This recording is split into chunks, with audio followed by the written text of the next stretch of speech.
So hey anime fans, the series name is What If Naruto Went into Megaman? So let's start the series. 8-year-old Naruto Namikaze was running as fast as he could in the bitter cold of the night, far from the location he had once called home.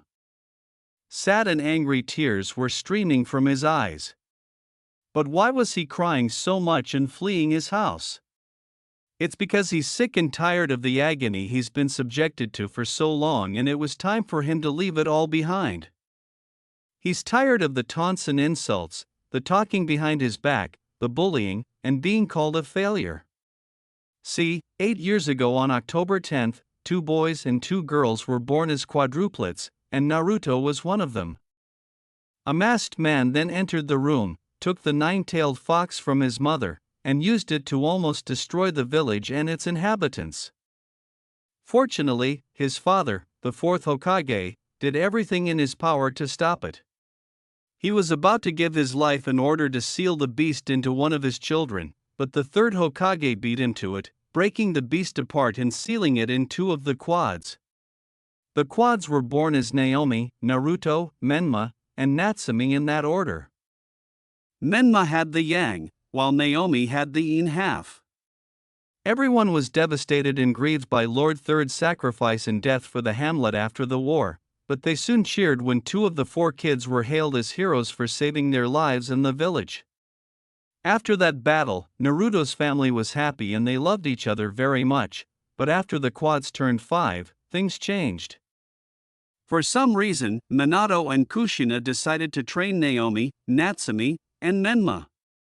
When Naruto asked why he wasn't included, his father explained that it was because Natsumi, who had once awakened the Uzumaki clan's special chakra chains, needed to learn how to control them, and Naomi and Menma needed to learn how to control the demon fox's powers. At first, Naruto understood it since he assumed they would involve him after they were finished. However, regrettably, that never occurred. His parents had not given him any attention after that statement, but nevertheless word got out about it, and the villagers and shinobi were supporting the triplets wholeheartedly. However, what about him? Namikaze Naruto? They pretended that he didn't exist. Since his more prodigal siblings showed more promise of becoming shinobi than Naruto, everyone in the village gradually began to ignore him in favor of them. Even at their 6th birthday celebration, everyone brought him numerous gifts for his siblings but none for him, which devastated him.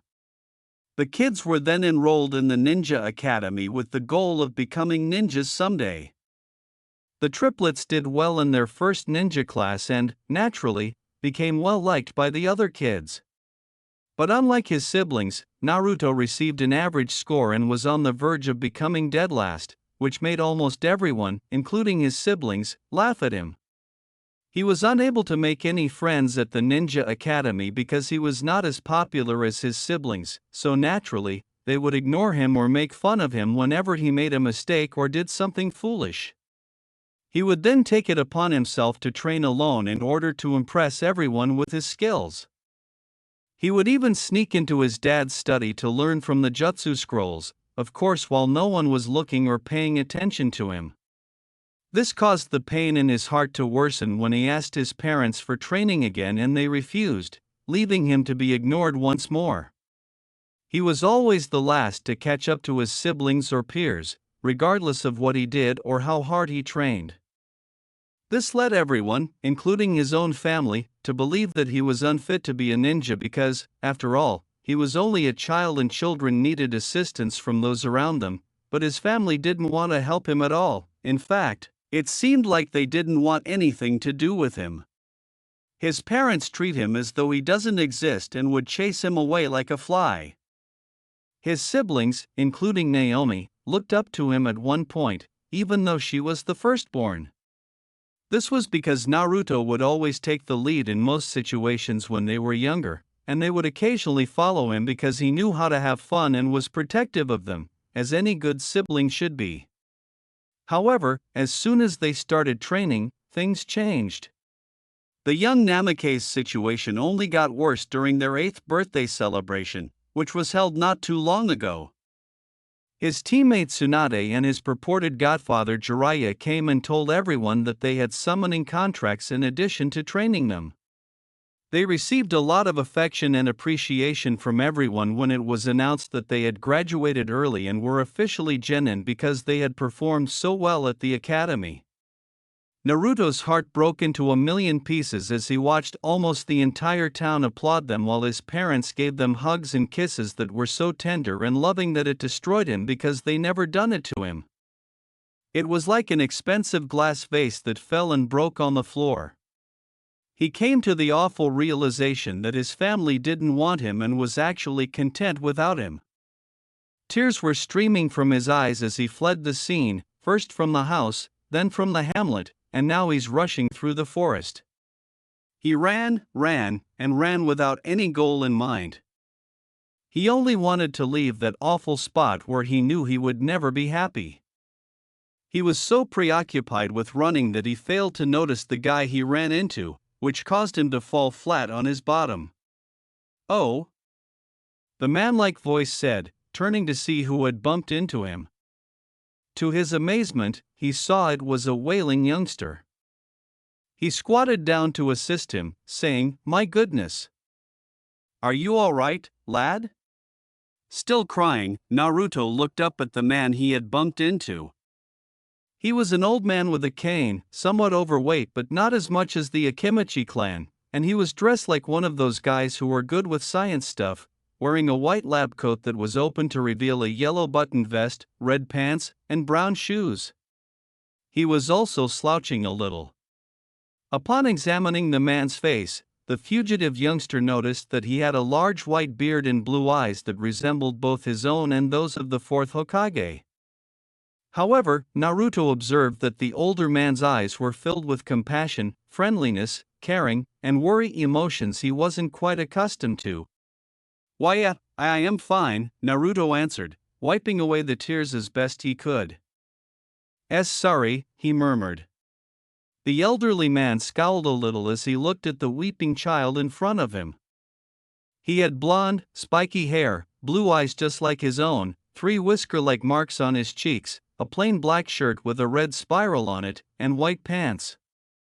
The poor boy was obviously not well. His clothes were covered in dirt, he had minor injuries on his arms and knees, and tears were pouring down his eyes like a waterfall. In addition, he was alone in the middle of the night. Naruto looked up to see a soft smile on his face after the elderly man gave him a gentle head rub. Now, there's no need to cry, little one," he said, reaching into his lab coat and removing a tissue, which he used to dab the snot and tears from Naruto's face. "There we go. What's your name, if you don't mind me asking?" he asked. "I'm Naruto," and Naruto sniffed once more. "Just Naruto," he said, not wanting to utter their name. "It's nice to meet you, Naruto. My name is Thomas Hikari," Thomas said. "Now what are you doing out here so late at night, Naruto?" Crinkling his shirt, Naruto said, I ran away from home." Inquiring as to why he fled his house, the elderly man said, "You ran away? Now why on earth would you do that? Aren't your family worried sick about you?" He was perplexed as Naruto shook his head and appeared to be about to cry once more. Naruto cried, "My family, they don't want me. They don't love me." Just as Naruto started crying again, Thomas let out a startled gasp at the response. He scowled to himself, a lot of thoughts racing through his mind, and then shook his head, saying, "No, this child needs help right now, so he'll think about all that stuff later once he hears his story." "It's okay, Naruto," Thomas murmured, placing a gentle hand on Naruto's to stop him from crying once more. "Come along, let's get you inside," he said. "Inside? Inside where?" Naruto asked, blinking in bewilderment as he wiped away his tears with his other hand. Thomas said, "My house, of course." "Your house?" Naruto now appeared completely disoriented. They were in the middle of a forest, and there were no houses around. He started to question whether the elderly guy was wasting away. "Watch this," Thomas said with a jovial giggle as he winked at Naruto. Ha! Naruto saw that a blue light began to emerge just beneath them. He peered down and was astonished to see the elderly man and himself surrounded by a circle of blue light. Hey! What's, he exclaimed. Naruto was unaware that his depressing and agonizing days were finally coming to an end as a ray of blue light engulfed them and the two disappeared. Mega 1, a brand new superhero. Cover art. Naruto was depicted on the cover with a blue helmet in his left arm and a blue ball in his right, smiling and gazing up into the sky. I was a little hesitant to trust him at first, but after spending weeks with him, I started to open up to him more, and eventually I started to see him as my grandpa and myself as a Hikari. The story that is about to begin actually began the night we met, when he brought me to his home country, which is on an island away from the shinobi nations, and I told him my story. The years I spent with him were the best of my life. We did everything together and he taught me a lot, particularly about technology and science. However, everything changed for me one night on the day of a meteor shower.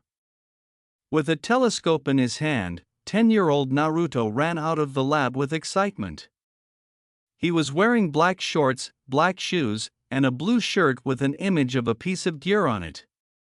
He looked up at the starry night, not even trying to hide his excitement as he hopped in place, and he turned to face the house. Grandpa! Come on, you're gonna miss it. As Dr. Hikari emerged from the lab to join his grandson, Naruto heard a cheerful laugh. Now, lad, I'm on my way. I'm not as young as I used to be, he said. Oh man! This is gonna be awesome. This will be the first time I ever see a meteor shower.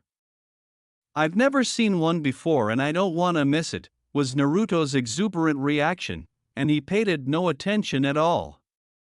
It has been far too long since I've seen a meteor shower, Dr. Hikari stated candidly as he sat on a log. I know, truthfully, I too wish to see them as well, they replied. Naruto sat down next to his grandfather and said, Really? When was the last time you saw a meteor shower? Dr. Hikari, who was stroking his beard and gazing up at the sky, explained, Why, I was around your age when I saw my first meteor shower with my parents. Like I said, it has been too long since I last saw them, so I'm feeling a bit nostalgic and happy. Naruto rocked back and forth as he questioned, Happy to relive your childhood? Well, there's that, but... Dr. Hikari winked at Naruto and said, I'm glad I'm showing my grandson this experience. Naruto gave his grandfather a look of surprise that suggested he wasn't expecting him to say that, but that didn't stop him from being pleased to hear it. Despite their lack of blood ties, his grandfather loved him so much that he wanted to share his experience with him, something the Hokage's family never even attempted to do. When Thomas exclaimed, Oh! Look! It's starting! Naruto looked up, and his eyes glistened with excitement. Wow! Awesome, said Naruto as he got up from the log and went farther ahead to try to get a closer look at the meteors as the two noticed bright streaks of light racing across the sky. Thomas laughed at Naruto's awe and surprise as he, too, gazed up at the falling stars. He scowled in concern as he saw that the meteors were approaching, feeling them rumbling close to them. Naruto, I think we better head back inside, he said as he got to his feet. But the meteor shower isn't over yet, Grandpa. Can't we stay for a little longer? Naruto said, turning to Thomas and wearing a pouty face. Thomas said, Naruto, I. Before his eyes widened in terror and alarm at seeing a meteor approaching his grandson. Naruto! Get out of the way now! Grandpa's frantic shouting caused Naruto's eyes to widen, and he turned around to see nothing but the glaring fireball that had struck him before he could even scream in surprise. As he rushed to the crater where the meteor struck his grandson, Thomas cried out in terror, Naruto!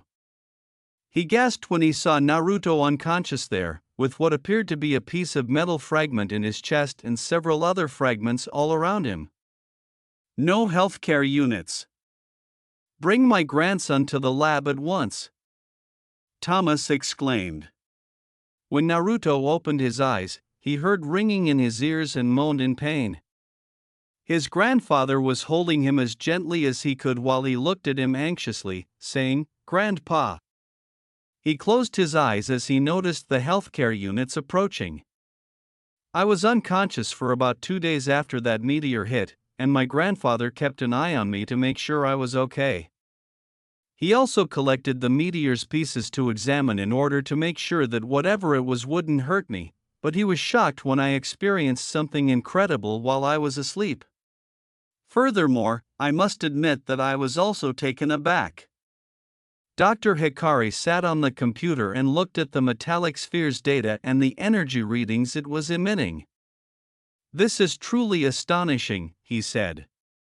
2 days after the meteor shower accident, he had been studying the meteor fragments and discovered that, based on the metallic material, they appeared to have come from a highly developed civilization. However, as soon as the healthcare units brought Naruto back inside the house and removed the shard from his chest, the fragments came together to form a metal ball with odd symbols on it and bluish-white energy surrounding it. After connecting the metal ball to his computer, Thomas started to analyze it and was astounded by what he found. He found that the energy the ball was producing was stable but more potent than any other energy on Earth. It was also cleaner and stronger than nuclear energy, which meant that it might even have the ability to impact the planet's ecosystem, possibly even reviving a broken or outdated machine or improving it, just as the energy did to his computer on the day he connected it to the metal ball. He chose to refer to this recently found energy as mega energy. Dr. Hikari sat back in his chair and put a hand on his beard. "This mega energy could do so much good in the right hands," he murmured. "But it could also be dangerous if it fell into the wrong hands."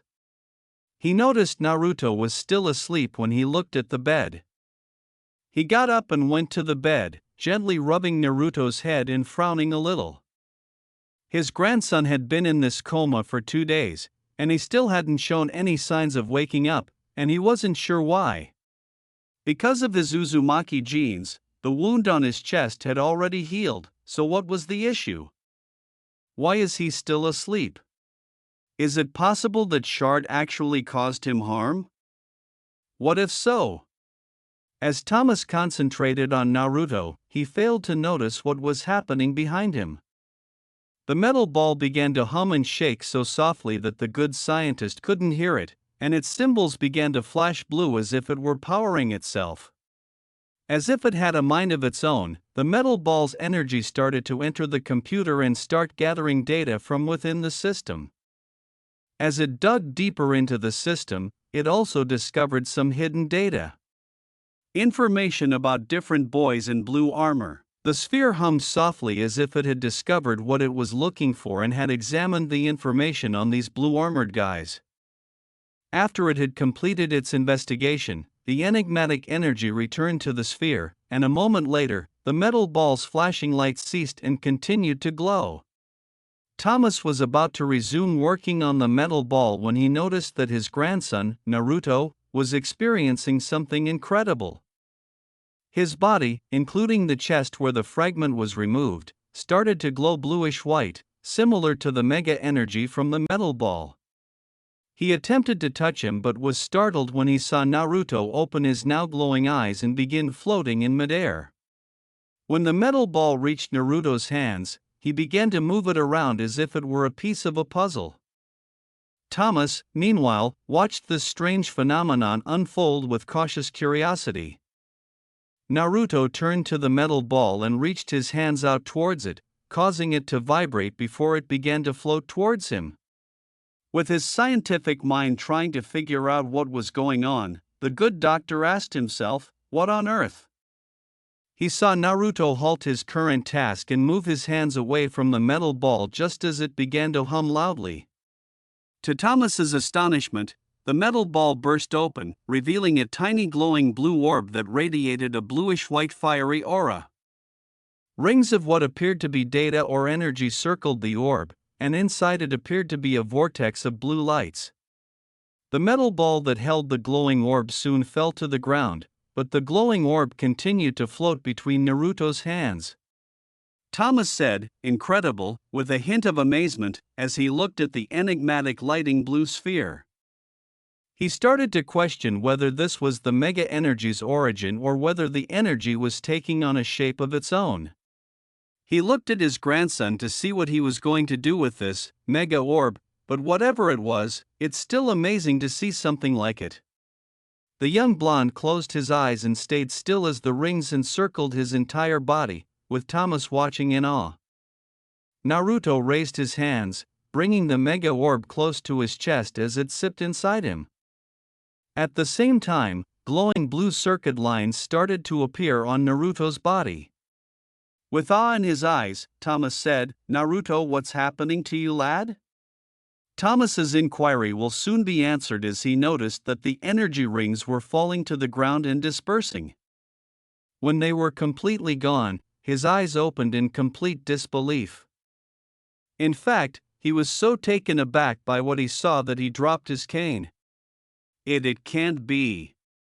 In addition to growing taller than the typical 10-year-old boy, Naruto also noticed that his face had become more angular and had lost the baby fat that had previously been on his cheeks. He also noticed that his whisker-like marks had disappeared, and he was wearing a black spandex suit with blue glowing circuit lines. The suit even had blue armor plating over it, which included shoulder guards, cybernetic gauntlets, and a darker blue ridge on top with glowing cyan lines and a blue diamond-shaped lens. Some of his hair was also visible behind the helmet. The longer the scientist stared at Naruto's new form, the more tears came to his eyes because it brought back memories of someone he had lost touch with since arriving in these lands. He closed his eyes and shook his head, saying, "No, none of that reminiscing," and he rushed up to Naruto, grabbing his shoulders to give him a gentle shake. "Naruto! Lad, are you all right?" With a small grunt and a furrowed brow, Naruto opened his eyes slowly and looked up at the anxious Thomas, asking, "Grandpa?" Thomas jolted Naruto out of his daze with a hug and said, "Oh, thank heavens. I'm so happy that you're okay, my boy," he said. Naruto returned the hug and responded, "Of course I'm okay," although he did appear unsure. "I think," he said. With Naruto free to look at him, Thomas said, "Naruto, tell me, do you remember what happened to you?" I remember seeing a bright light, but then everything went dark," and honest Naruto replied. "What happened?" "You were hit by one of the meteors and have been in a coma for 2 days," replied Thomas. Naruto exclaimed, 2 days, and then felt the helmet he was wearing. "What the heck?" he asked, looking at his hands before glancing down at his body and yelling in shock. He turned to face a mirror in the room and saw what he was wearing. What happened to me? Where did this outfit come from?" he asked. Naruto stopped analyzing himself when Thomas stated, "Calm down and listen, son. I think that meteor did something amazing to you," he said. With a bewildered expression, Naruto asked, "Something amazing? What do you mean?" Looking back at Naruto's now shocked face, Thomas said, "That meteor gave you a wonderful gift, a special kind of power that's completely new and unique only to you," before turning to face the metal container and forcing Naruto to follow his gaze. "This form that you're in is that power," he said. Naruto looked at himself once again and said, "But Grandpa, what kind of power is this?" Thomas said, "It's the power to become Megaman," with a warm smile. "Megaman?" asked Naruto, who had never heard of such a thing. He tilted his head sideways, looking both inquisitive and perplexed. "What's a Megaman?" he asked. "Not what, who," Thomas said with a grin, "and well, it's a very long story, so I'll just say this: Megaman is a symbol, a hero who fights for justice and peace for all creatures, a hero who fights for hope, and Naruto, you have become that same Megaman, you are the one who will bring hope to this world." When Naruto heard what his grandfather had to tell him, his eyes widened. Too stunned to respond, he simply gazed down at his gauntlet-clad hands in wonder and muttered, "Megaman. Crazy, huh?" It's crazy how life can be unpredictable, and neither Gramps nor I anticipated this to happen. Gramps examined me that same day and found that the blue orb, which he dubbed the Mega Orb, had fully ingrained itself into my body and was now a part of it. As a result, it improved my body to the point that Gramps thought I had transcended the pinnacle of human condition. My strength, speed, endurance, durability, and even all of my senses have all improved dramatically. It seems as though the Mega Orb has lifted the boundaries of my body, but my grandfather did inform me that I still have some untapped potential, which the blue orb has just enhanced. I wanted to start my training after my exam was over, and although Grandpa was a little hesitant at first, he was fine with it since, as he had warned me before my exam, people who have a lot of power will always be hunted by those who want it for themselves. That's just the way humans are. Gramps has been assisting me with my training through virtual training simulations for the past 2 years.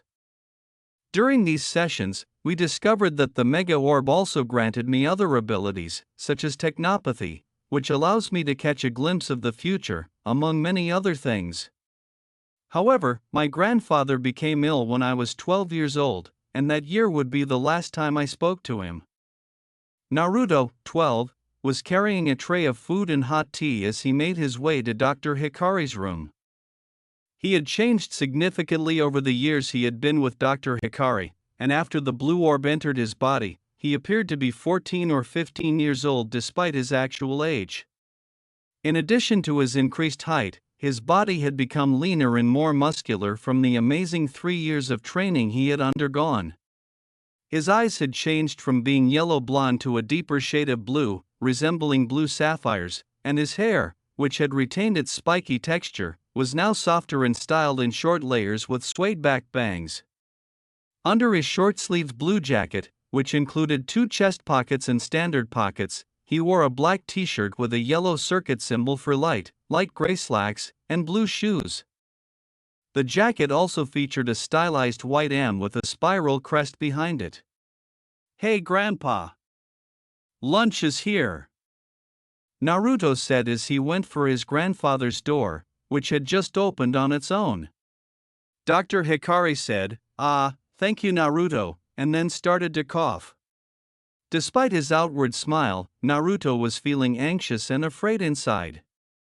Dr. Hikari was not feeling better at all. If anything, he was growing weaker and more ill, and the medication he was giving him wasn't even making much difference. Naruto smiles as he approaches his grandfather, who is currently sleeping in bed and reading a book. Before Thomas intervened, the developing youngster started to grab the spoon after the food was placed on the table. "Honestly, lad, I'm okay with feeding myself," Thomas remarked, chuckling weakly. Naruto remarked, "No way, you're too sick." Thomas told him, "I may be sick, but that doesn't mean I can't move my own arms," as he picked up the spoon and started eating his soup. Naruto's pouty face caused Thomas to gently touch his hair as he exclaimed, "Come on, Gramps. You've been taking care of me for so long, you should at least let me take care of you." When Thomas remarked, "I know and I very much appreciate it, but there's no need to help feed me as if I'm some newborn baby," Naruto turned away and gave him a sheepish cheek scratch. Sorry." With the exception of his grandfather's momentary coughing, the rest of the day went relatively easily. Naruto and Dr. Hikari sat in the room and discussed how their day had been going so far. It was now midday, and they were watching the sun set outside the window. "Naruto, yeah? Because of that, I've been living all alone these past couple years at least until you came along," Dr. Hikari informed him, drawing Naruto's attention to himself. "Ever since I came to these lands, I never fathered any biological children of my own mainly because I was too old," he said. "Grandpa?" asked Naruto. Thomas turned to his grandson and grinned warmly. "Meeting you that night has been truly wonderful for me," he said. "I was able to have a grandson of my own, one with whom I was able to share all my experiences and knowledge. Since then, every day with you has been ever so fun." "Yeah. I feel the same way about you, Grandpa. I love learning things from you and hearing stories about your life. To be honest, I'm glad I ran away from Konoha, because if I hadn't, I probably wouldn't have met you and still be, well, you know," Naruto said, his eyes widening slightly before he grinned at his grandfather. Thomas nodded in agreement. "This world, it doesn't deserve to have someone like you." Naruto appeared perplexed. "You are a gentle and kind boy who always rush in to help those in trouble without asking for anything in return and care for those close to you even before you had your powers. It's truly a shame that the people of Konoha and the Namikaze clan were unable to see this and instead treated you so horribly. Children like you shouldn't have to live such an awful childhood nor be trained to become killers to die for their village, especially those who have the tailed beast sealed in them. I believe that's why the meteor gave you that power, to help change this world and make it a better place for everyone, including the tailed beasts who were sought out for their power." Grandpa. Sadness and sorrow, Naruto OST, is the music. Naruto, I've watched you grow up these past 4 years and I truly believe that you were born to do wonderful things for this world, which is why you alone are more worthy of being Megaman. Never forget that kindness in your heart and don't ever change who you are no matter what happens in the near future, Thomas said to him. With a great deal of anxiety and concern, Naruto said, What do you mean, Grandpa? Why are you talking like that? Why was Gramps acting as though this would be their final conversation? Naruto tried to say something to try to deny it and reassure his grandfather that he would be okay, but after seeing his grandpa's expression of acceptance, nothing came out. His face went rigid, and his lips trembled. He looked down as he bit his bottom to keep from crying and letting his tears fall out because he didn't want his grandpa to see him like this and he had to say what his grandfather wanted to hear. Thomas only gave his grandson a sad knowing smile that caused his eyes to widen. As he looked up to reveal his wide smile, Naruto exclaimed, "No problem, Grandpa," a little louder than he should have. "You didn't even have to tell me that. I'm Naruto Hikari. I never go back on my word." He pounded his fist against his chest and smiled broadly. "Just watch me, I'll become the greatest Mega Man that this world has ever seen before. You can count on it." When Thomas heard those lovely words, he smiled joyfully, but it was also sad because he could see his grandson was fighting back the tears that were undoubtedly beginning to well up. He instantly embraced Naruto with warmth and gentleness, surprise him by keeping him motionless. "You truly are a kind young man, Naruto," Thomas said softly as tears began to show up in his eyes. "From the bottom of my heart, I thank you for coming into my life and making me your grandfather. I will always cherish the times we have spent together." Tears fell from his eyes and touched Naruto's locks. "Though I am saddened that I won't be able to watch you grow up into a man, I will always be with you, in your memories, your heart and in spirit watching over you. Keep moving forward with your head held high, and lastly, never forget I am very proud of having you as a grandson. I love you, Naruto." "Grandpa," he exclaimed, moving his arms and wrapping them around his grandfather as sobs poured out of his mouth. The sobs became louder as he felt his grandfather's hold on him loosen and fall, which only made Naruto embrace him more tightly. By this point, tears were already streaming from his widened eyes, and he was desperately trying to stop them, but it wasn't working. The screams of a lone youngster who lost his own family filled the entire home as Dr. Thomas Hikari died away quietly and smiling. The next morning, the healthcare units removed his body. My grandfather's loved ones learned about it and came to console me. Following the funeral, Grandpa was cremated, and I scattered his ashes at the special spot where we would always spend time together. It took some time, but I overcame my grief and carried on as Grandpa had instructed. During that year, I made the decision to leave the country and travel throughout the Shinobi nations. Let's just say that a lot of crazy things happened. What began as small jobs like protecting towns and villages from bandits and renegade shinobi turned into something big. I stopped a civil war from within the Land of Water, I saved a minor country that was overrun by a drug dealer, I protected a princess and prevented her evil uncle from taking over her country, and the list goes on and on. I'd become well known throughout the shinobi nations as a result of these actions. Of course, they know me as Naruto Hikari, but since people have witnessed my transformation, they also call me Megaman. For some reason, these guys have also been giving me other nicknames, which is kind of cheesy to be honest. I go by a lot of aliases, including Blue Shinobi, the Mega Ninja, Mighty Kid, and Ninja of the Future. How in the world did they come up with the Mighty Kid moniker? I don't know why they call me Blue Bomber, since that name is already taken, but I preferred the Blue Comet moniker. They even dubbed me Blue Bomber and Blue Comet. I apologize, but I'm getting off topic. Please disregard my digression.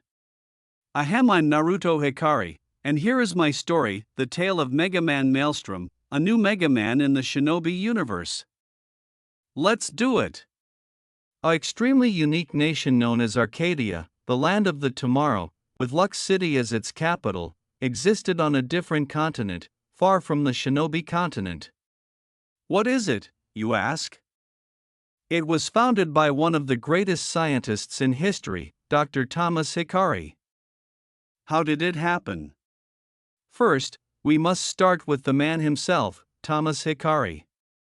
No one knew who he was or where he came from, and if someone were to see him, they would say that he appeared to be lost in an unknown world where ninja assassins ruled the planet. Thomas had no idea how he got to this ninja world, but he did remember a major battle that had taken place before he arrived, and he believes that's what caused his slight memory haze. Since he had nothing else to do and his memories were still a jumbled mess from whatever had happened, he chose to explore this new world in order to learn more about it, even visiting lost and ancient ruins where the world's secrets are hidden. Even though he was already aware of what ninja were, he was particularly interested in the chakra, a source of energy that they used to accomplish incredible feats like controlling the elements, running and walking on water, and calling forth talking animals to aid them in combat, among many other things. However, this only made him wonder more. What is chakra? From where did it originate? How did people in this world use this incredible ability to essentially become superhuman? In what ways did they apply it to their daily lives? He obviously didn't like what he discovered. This world was rife with ongoing conflict, which only got worse after a woman who he thought was an alien arrived on the planet several millennia ago in search of a tree known as the God Tree that was gradually destroying the land and its inhabitants. The woman decided to eat the fruit from the God Tree, which caused her to manifest chakra, which she used to put an end to the ongoing conflicts of the time. She later had twin sons who were the first humans to be born with chakra. In order to recover the chakra that her children inherited from her, the woman fused with the God Tree years later and became the fierce creature known as the Ten Tails. Fortunately, the twins vanquished the creature and sealed it away while simultaneously creating the Earth's moon. In order to help people understand one another and move toward peace, one of the twins vanished into unknown places, while the other chose to spread chakra throughout the world. As a result, chakra became the source of all life on Earth, and the man became known as the Sage of Six Paths, the father of all shinobi. The sage eventually had two sons. The youngest was an ordinary boy who inherited the sage's powerful body, and the eldest was a genius who inherited the sage's mystic eyes. Since the eldest son thought that those with strength and power were the way to peace, the sage gathered his two sons together on his deathbed and named the youngest son his successor. It was the eldest son who weaponized chakra and gave birth to ninjutsu. Not liking this choice, the oldest son went to war with his younger brother, and the two fought until they died. Generations later, the two brothers' descendants still fought each other. The youngest son's descendants were known as the Senju clan, and the eldest son's descendants were known as the Uchiha clan, with the Uzumaki clan being distant cousins. Actually, the first ninja village in the Land of Fire was established by two members of competing clans, Hashirama Senju and Madara Uchiha, before other nations began to follow suit, establishing the modern ninja world. Thomas was most awed by the world's long history and even more so by the tailed beasts, which were made from the Ten Tails' own chakra. However, his awe was dashed when he discovered that Jinchuriki was involved, in addition to the fact that all of these ninja villages were training children of all things, to be their soldiers. It didn't help that these kids also took part in the ongoing wars.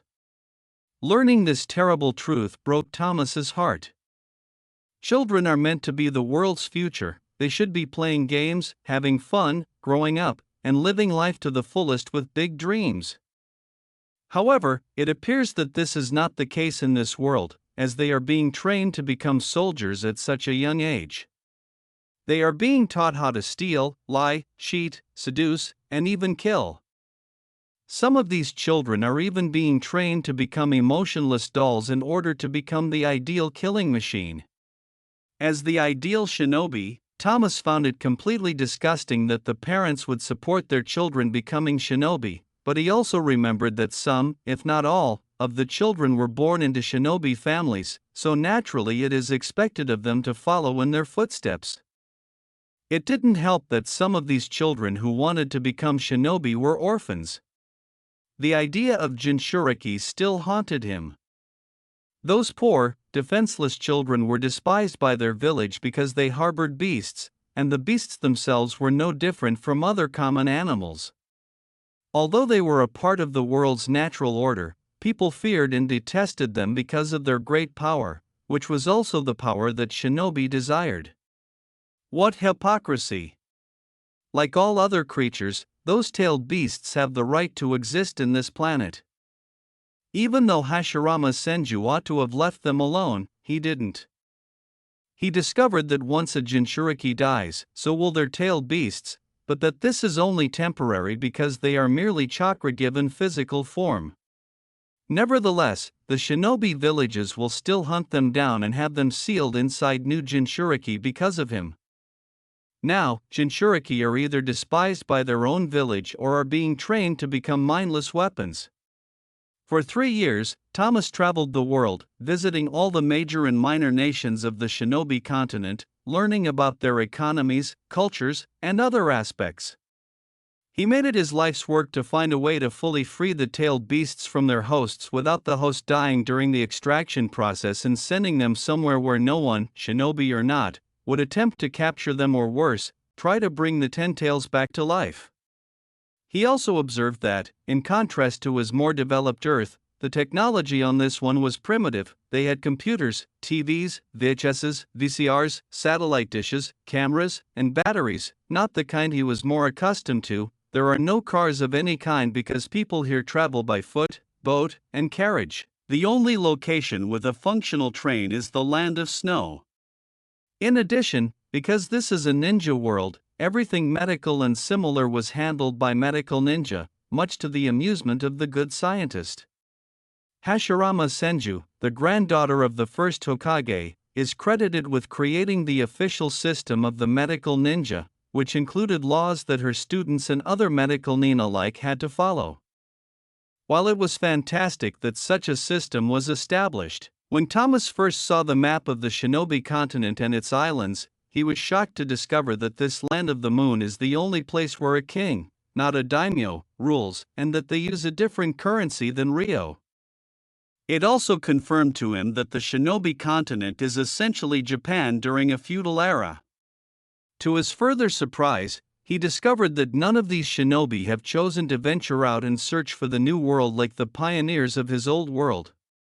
He had heard tales of another continent, but like this one, it was also devastated by war, and the people there don't use chakra. In fact, they've never heard of it, thus it was isolated from the ninja community. He needed to concentrate and build his nation on a landmass far from the shinobi nations because, despite his desire to go there and assist, there was nothing he could do, and he didn't even know where this mysterious continent was. After all, the shinobi nations would want him to join their nations so that he could develop weapons for them, and if he refused them. Shiver. Where, then? Where might he found his new nation?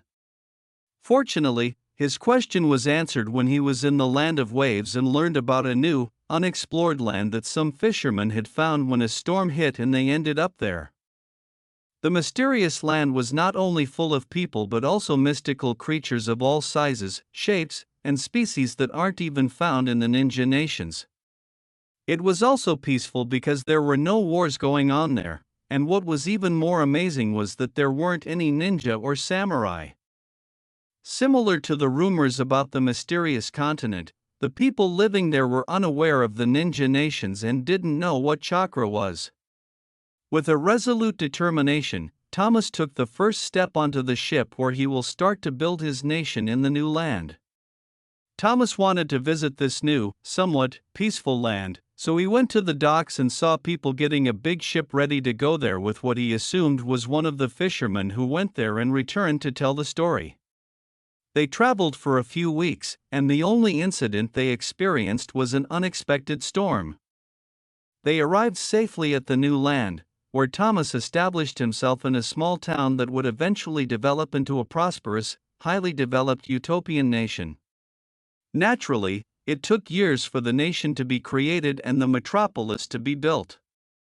There were many ups and downs and turning points, but throughout it all, Dr. Thomas's memories returned to him. The only issue was that he had two sets of memories. In one set of memories, he remembers working as a robotics scientist and helping to create robot masters. In the other set of memories, which took place in a different universe where the internet and AI took over instead of robots, he helped create a number of inventions, including the pet. He also had a son who had a son of his own but passed away before he could meet him. And it all culminated in a massive battle between the forces of evil and multiple mega men spanning space and time. After the battle, all he saw was a dazzling white light, and he found himself in this world. Thomas was depressed by the two sets of memories he had from two separate selves because the people he loved and treasured in those memories were no longer with him, leaving him alone in this world. Nevertheless, what's done is done, and you must keep going. He created his nation with the goal of fusing the best aspects of the futures of both worlds, and as a result, his technical influence expanded over the continent, inspiring many brilliant scientists to improve their own countries. After his nation and its capital city were finished, there was generally a fair amount of tranquility. That doesn't mean, however, that the hole in his heart has disappeared. Despite all of his years of wandering, he never once considered settling down and starting a family. The previous iterations of him each had their own families, but him? He was alone, he had no wife or children of his own. He was by himself. At least until a weeping young boy ran upon him one day when he was at one of his numerous secret laboratories on the Shinobi continent. The young child's name is Naruto Namikaze, and he is the son of the well-known fourth Hokage. Despite this, the poor boy appeared to eat very little food and was extremely small for an 8-year-old. After learning that his family didn't want him, Thomas took little Naruto home and fed him a delicious supper.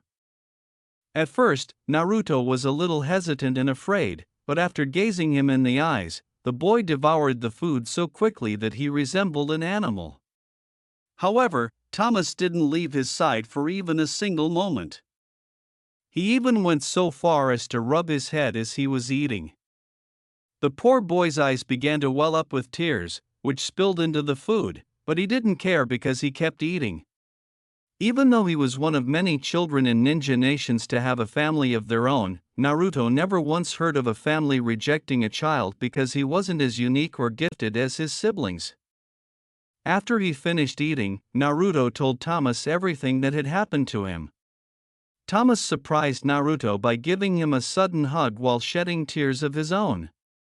While his parents were unaware that he was being harassed by his siblings and other children in the hamlet, even the entire village disregarded him. Thomas decided to adopt Naruto at that point.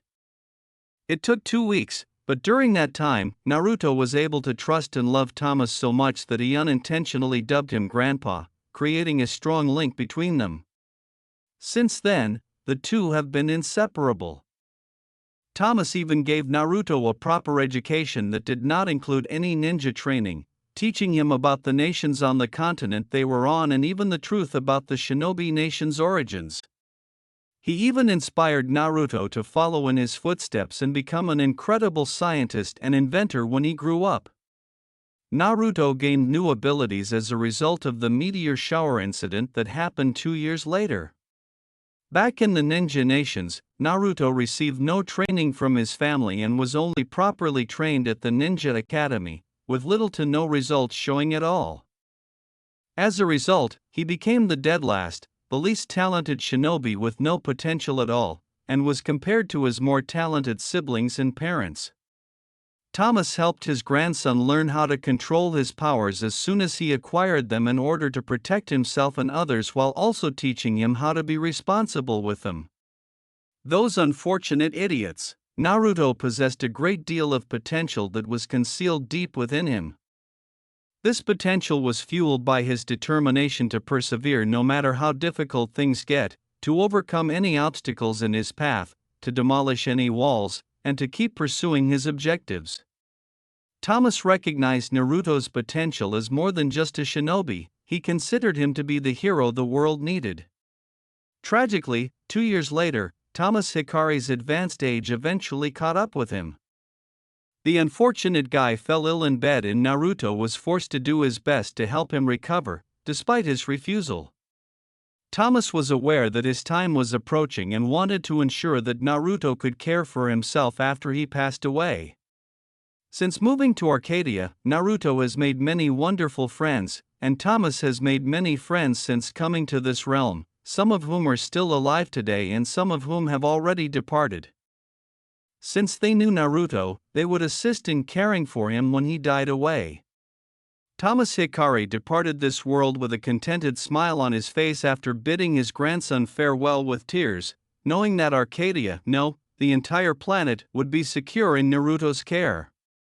Because Thomas was the man who brought about many wonderful changes on this continent, a large funeral service was held for him a few days after his death, and the service was broadcast throughout the other countries. His technological genius with regard to both robots and machinery had inspired the other countries to try and develop their own technology in their own unique way. Before settling down, Dr. Hikari even made the effort to travel to these other countries to assist them in developing their technology. This only served to demonstrate to them that the guy had a decent heart, and as a result, he gained the respect of the other countries. What about Naruto, though? He lost his grandfather, sad boy? After the funeral, Naruto received many condolences from his grandfather and other close friends and family. Despite the fact that he was still in pain, he accepted their words of support and did his best to smile and reassure him that he was okay. Naruto missed him so much that it hurt.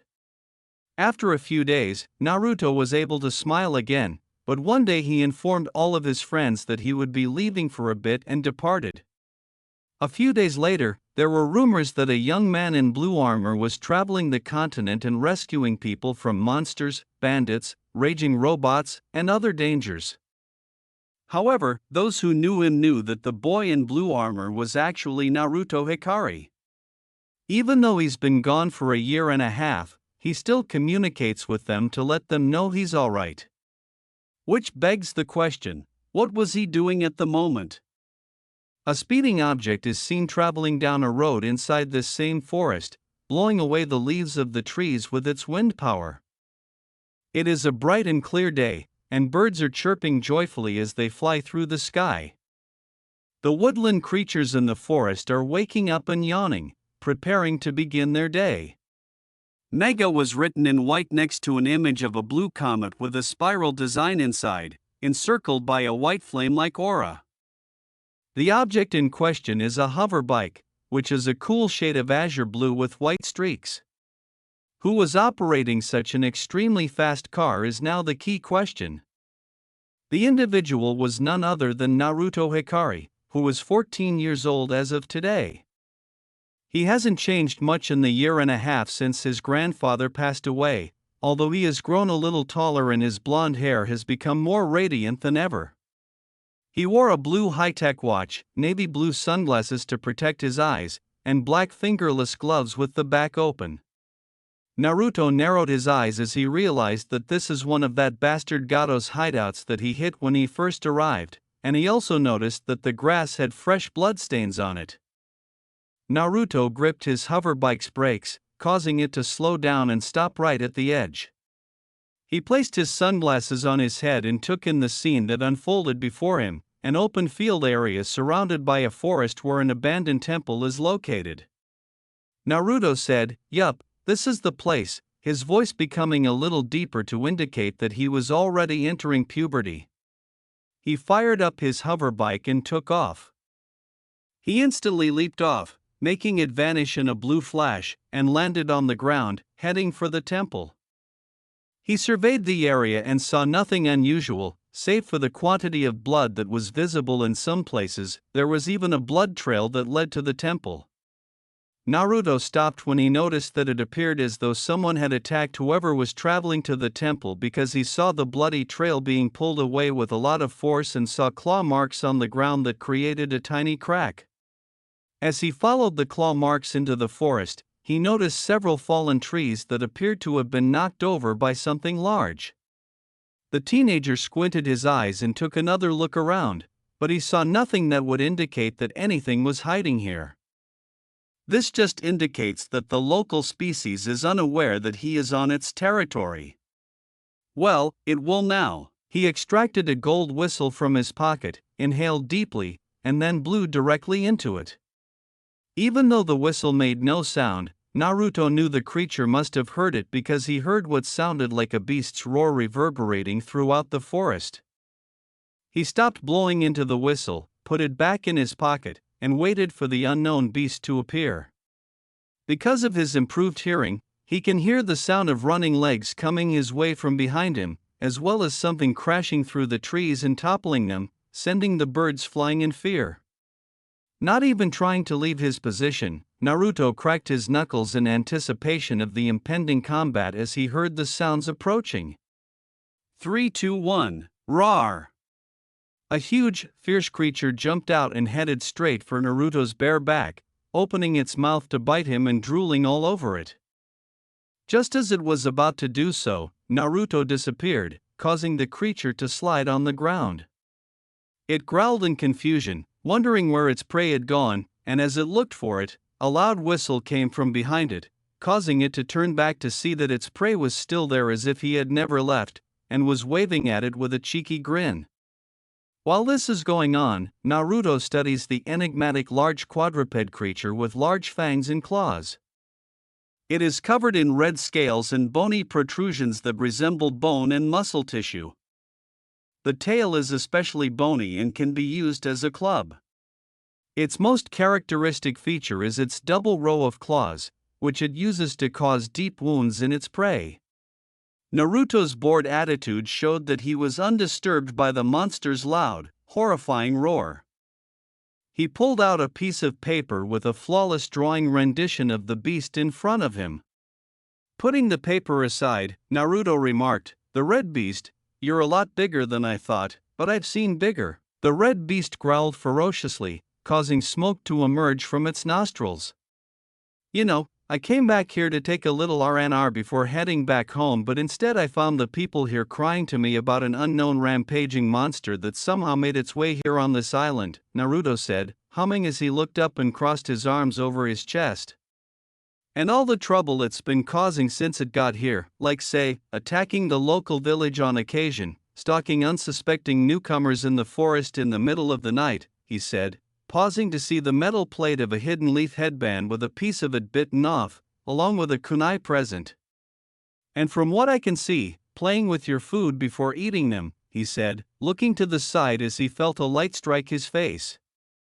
Naruto narrowed his eyes at the beast and lifted his palm to it, closing it into a fist, as the big beast somehow curled its lips upward to reveal that it was grinning at him with drool streaming down its mouth. Glad to see you find this funny, because guess what? From his left palm, rings of blue light shot out, covering his entire body from head to toe. The energy immediately vanished, revealing that Naruto had changed into Megaman, with his helmet shading his eyes and his Mega Buster pointed straight at the creature. With his eyes glowing a bright blue, Naruto glared at the beast and said, "I'm going to blast your ugly ass to smithereens." Sekai ga Oware Toki, by Ridian Mode, is the background music.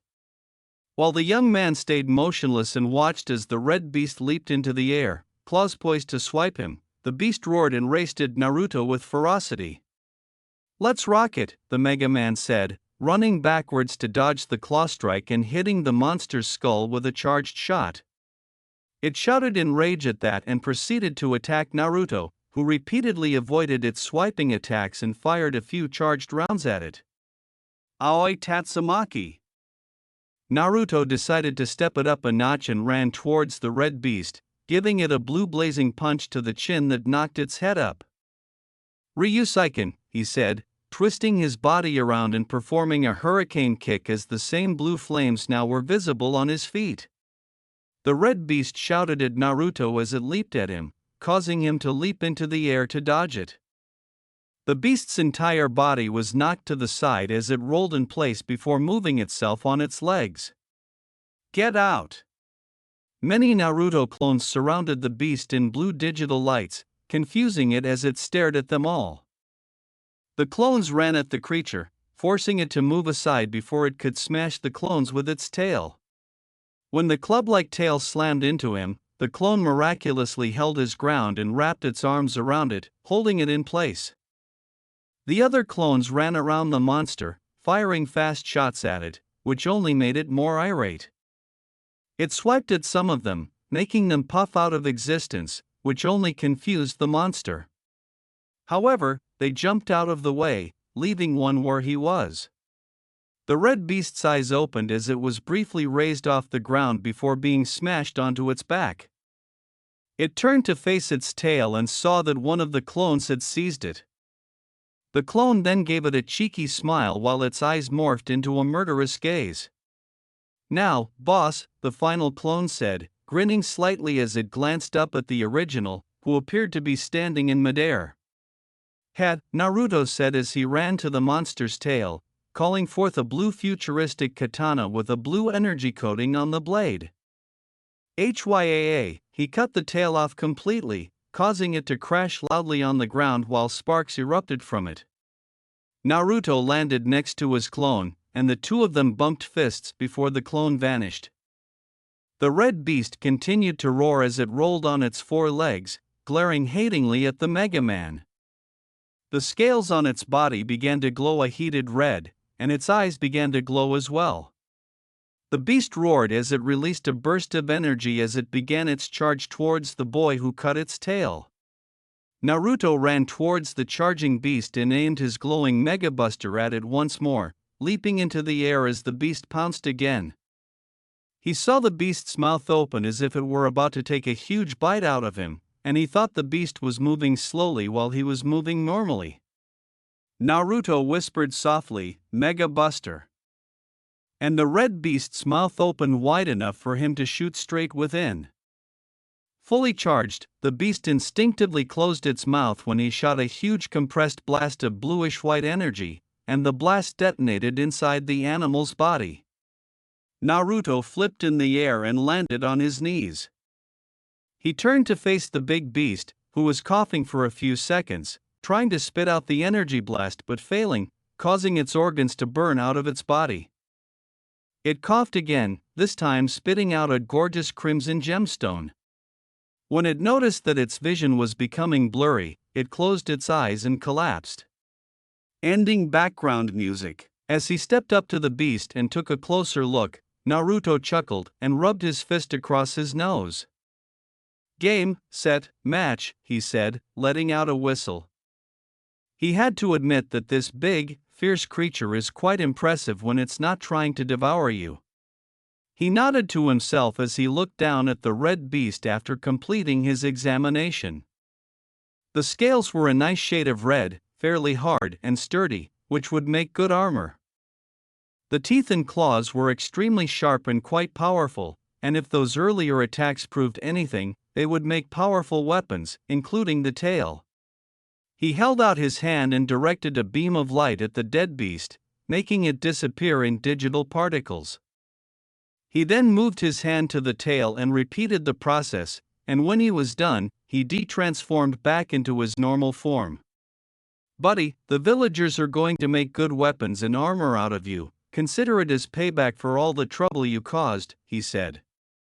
"It's time to return." The village in the land of waves. A few miles from the forest where Naruto was, there is a quiet village that appears to be rebuilding after the red beast recently attacked and took over their house. At the moment, there is no activity going on because everyone is waiting impatiently for their hero to return. Tazuna, the well-known bridge builder from the land of Wave, expressed concern, saying, "I really hope that kid is doing okay. I can't believe that not even the Hidden Leaf Ninja could kill that damn thing. This thing has been terrorizing their country for weeks. They had no idea what it was or even where it came from, but it just appeared and began treating the country as though it was its territory. It would visit the village late at night to frighten them with its deep growling noises, and they would hear the agonizing and terrified screams of those poor people who were out so late at night and ran into the path of the beast, discover the gory mangled bodies scattered throughout the village, and witness the beast's devastation. They sent news to the Hidden Leaf Village to deal with this beast, which they did. They dispatched a somewhat cocky Jonin and their team to deal with it, but they were tragically killed by it. The Hidden Leaf then failed to reply to their appeal for help. Until their savior came back to them, everything appeared lost for the nation once more as they were now under the control of a true monster. Naruto. Tazuna's little grandson, Inari, said the name of his idol. He felt a kind hand caress his head and looked up to find his father, Kaiza, grinning confidently down at him while his mother, Tsunami, had her hands on his shoulders. Tsunami soothed her son, "Don't worry, Inari, I'm sure Naruto was okay," while Kaiza nodded his head. "You're right, child. Do you not recall?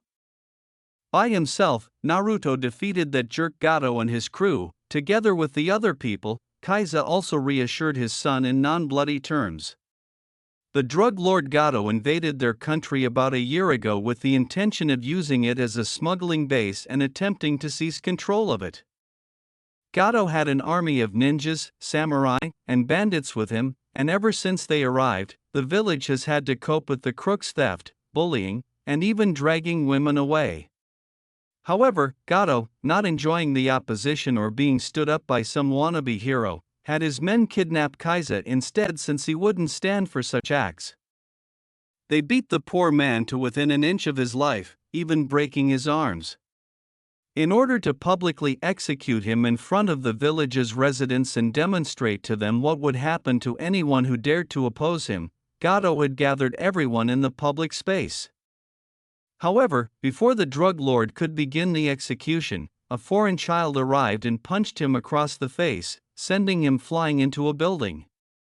Gato's soldiers were upset to see their boss being attacked, so they leaped the child in the hopes of overwhelming him with numbers.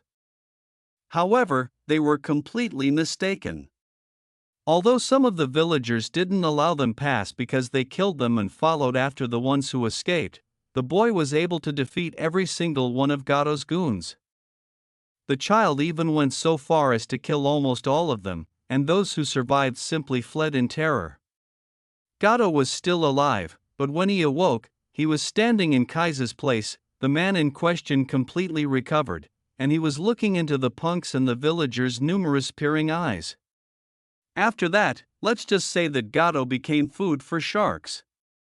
If it wasn't for him, I wouldn't be alive right now and the village would not be in ruins because of Gato, Kaiza stated. He may not be a ninja, but Naruto was plenty strong, because he has a strong heart to help him win any fight. That's why I believe in him, Everyone was somewhat cheered by Kaisa's remarks as they acknowledged his correctness, but Tazuna remained doubtful. I don't know, Gato was a little bastard with an army of snot-nosed punks, Tazuna said while raising his arms.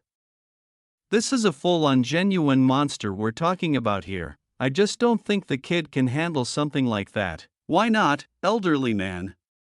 Because it's... Tazuna blinked in response to the question that came beside him. As he and everyone else glanced, they noticed Naruto standing there grinning and with his arms behind his head. Yo, wow! With everyone else enjoying the astonishment, Tazuna leaped to the side in fear. With a broad smile, Inari gave Naruto a hug, which he returned. Naruto! You've returned! Everyone reacted to Inari's move, crowding around Naruto to inquire about his well-being and the whereabouts of the monster. Dude! Gentlemen! Relax, Naruto yelled, the monster is dead, you don't have to worry about it anymore, in an attempt to reassure everyone. The locals were thrilled by the news, and they lifted the startled Naruto and threw him into the air. Our hero! Hey! Hurry up! Put me down. As they carried him inside the village, Naruto cried out, leaving Tazuna, Kaisa, and Tsunami by alone to watch them leave. When he heard his daughter and her husband make fun of him, Tazuna blushed in shame. I need to learn to start believing in someone, he said, scratching his head. Afterwards, everyone in the nation began to party after Naruto showed them the body of the beast that had plagued them for weeks. However, some of the men stole the creature away so they could disassemble it into its component pieces and make armor, weapons, and other items. Naruto chose not to participate in the festivities because he wanted to finally relax, which he did. Instead, he sat on a roof and grinned while seeing everyone having a good time. Naruto! Looking down, the Megaman spotted Kaisa and the family staring up at him. They waved for him to come join them, which he did as he sprang off the roof. Hey guys, what's up? We just wanted to say thanks again for helping us out, again, Tazuna replied. Ah, don't worry about it, Naruto grinned. You know I'll always help you guys out if you're ever in trouble. After all the trouble, is there truly nothing you want? Although Naruto shook his head, Tsunami asked. Nah, I'm good. I didn't help you guys out just to get something in return. Hey! Talking like a real hero. That's why we named our bridge after you, Kaisa said, laughing and putting his arm around Naruto, who chuckled in kind. In order to ensure that someone like Gato couldn't attempt to do what he did, Tazuna and his men began construction on a bridge that connects the Land of Wave to the Land of Fire after Naruto saved Wave from Gato. When it was completed, they named it the Great Naruto Bridge, in honor of the great hero who saved their nation. Now, Naruto, what are you going to do? Inari inquired. I'm gonna head back home, said Naruto. It's been a while since I returned, so I'm sure my friends are probably waiting for me. After glancing down for a moment, Inari looked up and said, Oh. All right. I get it. So, when will you depart? After taking his arm off of Naruto, Kaisa inquired. Snapping his fingers, Naruto said, right now, actually, and the hover bike materialized behind him. He mounted it and began to accelerate. I'll see you guys later, Oh and Tazuna? Yes? Naruto firmly stated, stop drinking before you kill yourself, before he took off into the sky. You brat, I'm watching you. Tazuna roared, shaking his fists in anger at Naruto while his family laughed at him. He grumbled to himself, it's not funny. The Arcadia, Lux City. From a distance, the city's skyscrapers can be seen from a great distance, with the buildings primarily being blue and white. Surprisingly, the buildings themselves were filled with green leaves, green plants, and green everything to symbolize its connection with nature despite all the high-tech futuristic buildings. When viewed from above, people would say that the city was surrounded by a wide open field, almost like it was in the middle of a countryside, with a forest and large mountains visible nearby. The majority of the buildings have solar panels on them, and there are windmills strewn over the wide field. There were even some farm cottages strewn about. When Thomas Hikari founded this city and its nation, he had this future in mind.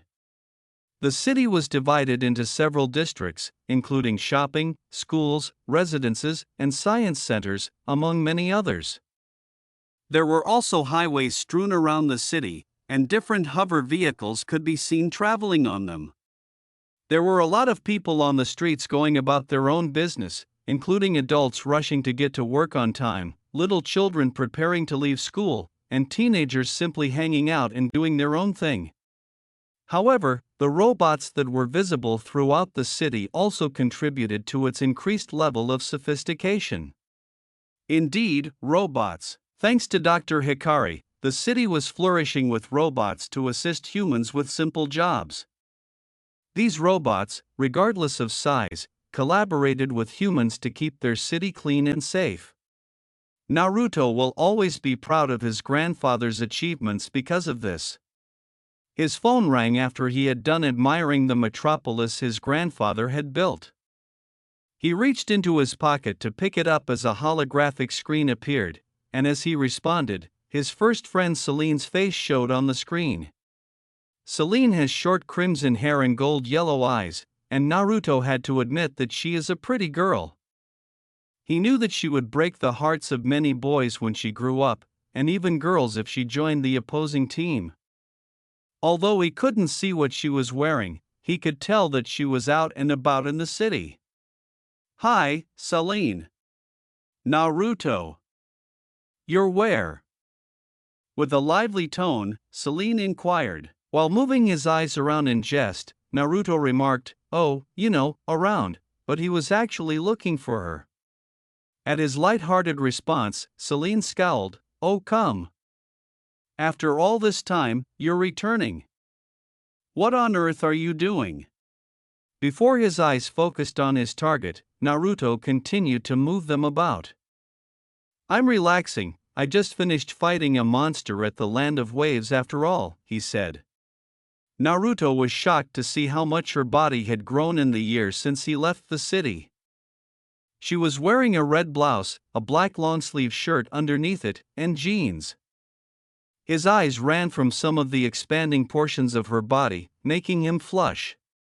"Hey, don't condemn him, he's a growing boy." "What are you observing?" Celine stopped walking and gave him a dubious look as she asked, her expression frowning. Slowly, Naruto turned and smiled at her. Celine didn't like the grin at all since she knew it meant he was planning something. He said, "My target," and hung up. The sudden conclusion of the connection in his remarks, "target," caused Celine down below to scowl. "Which target?" "You." Celine tensed up before her face became serious.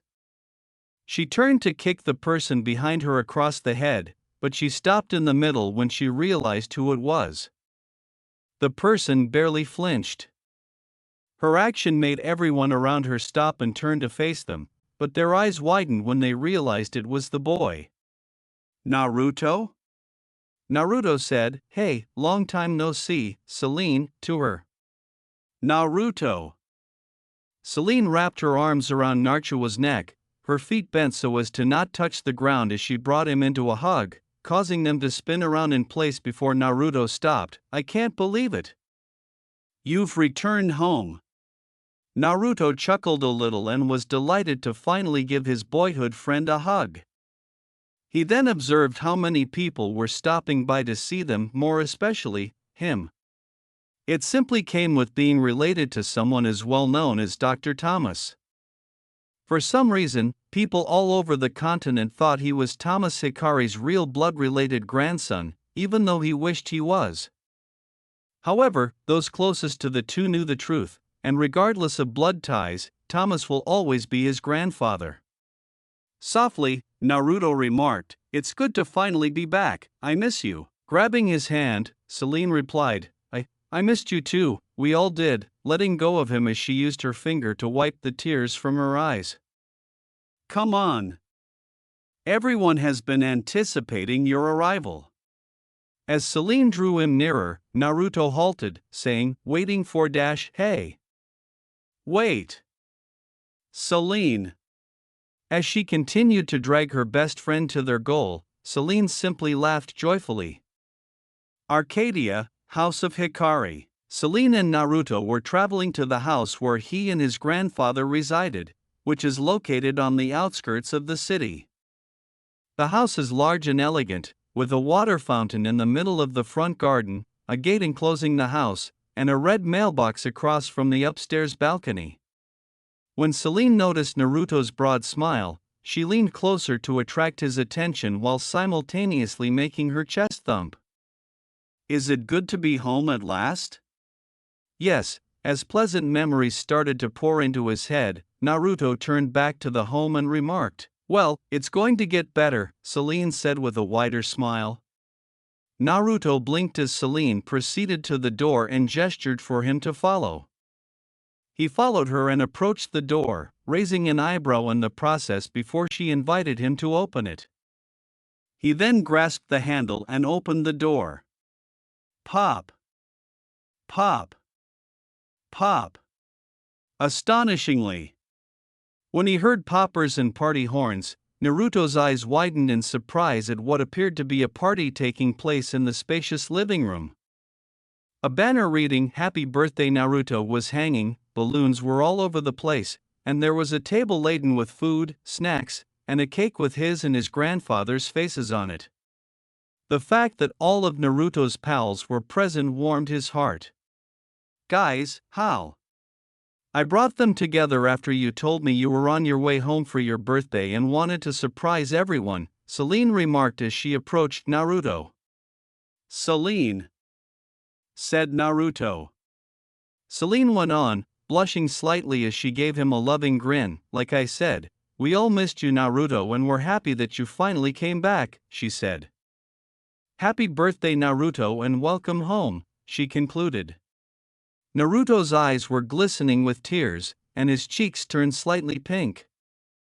He had been gone for a year and a half, and he had no idea that his friends had missed him so much that they had thrown him a welcome home party and a birthday celebration. He missed them, he missed seeing them every day, he missed spending time with them. He was overjoyed to return home at last. But after what he's seen and because of his deeds, he knows that a great ninja war is imminent, and he knew that he had to return to the Ninja Nation soon. There was still more he needed to do before he could be done with it and never return. He must return before that occurs. To rid both half of the Nine Tails, return to the Hidden Leaf Village.